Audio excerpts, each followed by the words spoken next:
Olá, vestibulandos do Dá Uma Força, sejam bem-vindos ao nosso curso de Química para o Enem e Vestibulares. É o seguinte, galera, vamos começar hoje com uma aula básica sobre os conceitos fundamentais da Química. Essa aula é importante porque os conceitos que a gente vai aplicar aqui vão ser usados durante o nosso curso. Bom, vamos lá, pessoal. Vamos primeiro começar com algo bem simples que a galera costuma se confundir.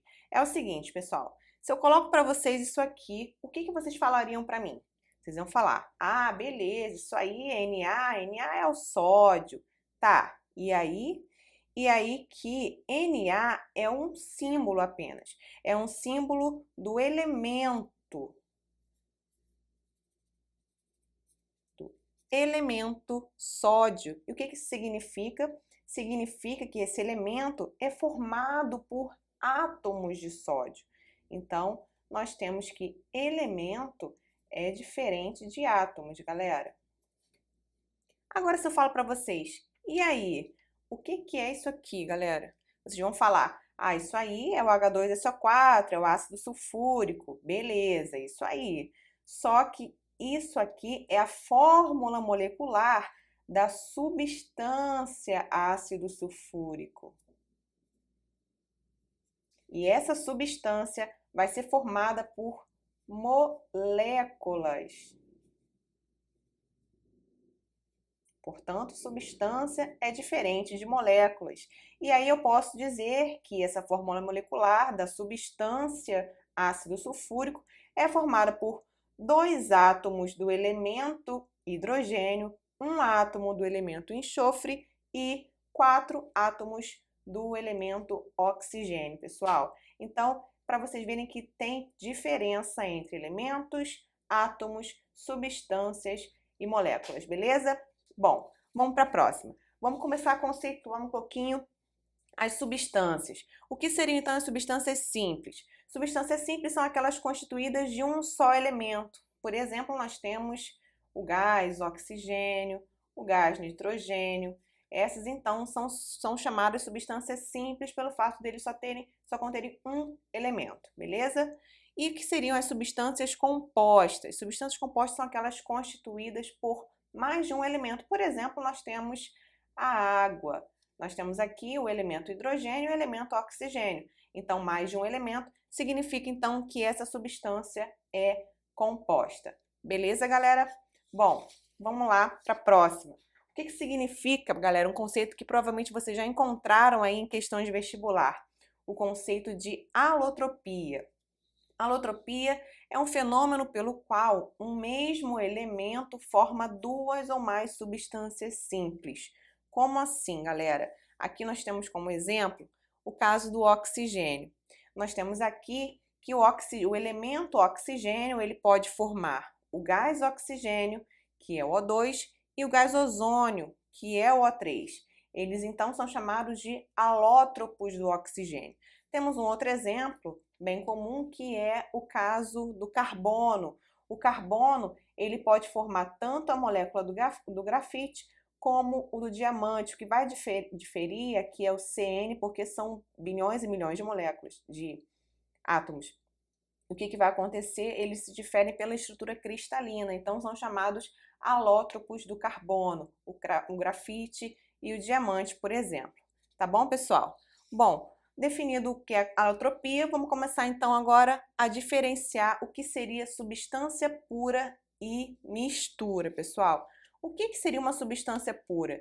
Seria uma substância que só possui um tipo de molécula. Por exemplo, se eu tiver apenas uma solução, por exemplo, de sacarose. Se eu tiver apenas moléculas de sacarose idênticas, então eu digo que eu tenho uma substância pura de sacarose, formada por moléculas de sacarose, apenas. Agora, o que seria uma mistura? Seria aquela que possui mais de um tipo de molécula. Por exemplo, se eu tiver uma solução de cloreto de sódio e água, eu não tenho, então, apenas uma molécula. Nesse caso, eu tenho 2, posso ter bem mais. E aí eu digo que nós temos uma mistura.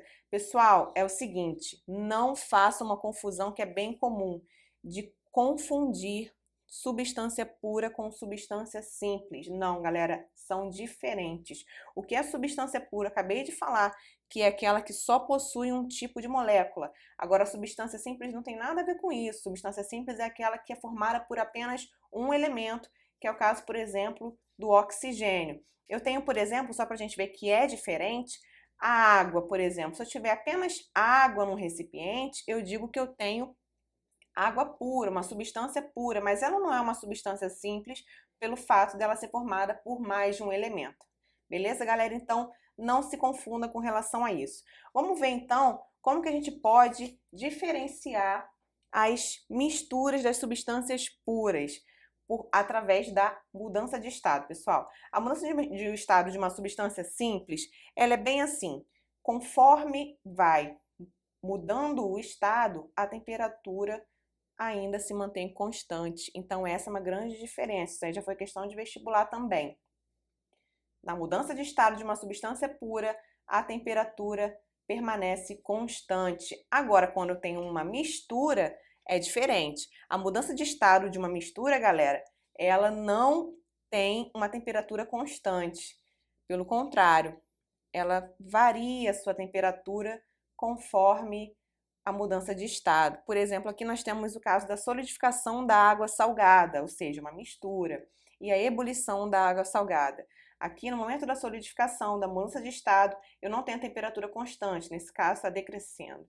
E aqui nós temos uma temperatura que está crescendo aqui, portanto ela não é constante. Beleza, pessoal? Bom, vamos agora para a nossa última definição, que são os tipos de mistura. Pessoal, o que a gente tem aqui? Nós temos dois tipos principais, que são as misturas homogêneas e as misturas heterogêneas. E quais seriam então a diferença entre elas? As misturas homogêneas, elas possuem a mesma composição em todos os pontos. A gente diz que elas são monofásicas, ou seja, formada por uma única fase. O que isso significa? Significa que se eu tiver, por exemplo, um recipiente com uma mistura homogênea, eu não vou ver diferença aqui.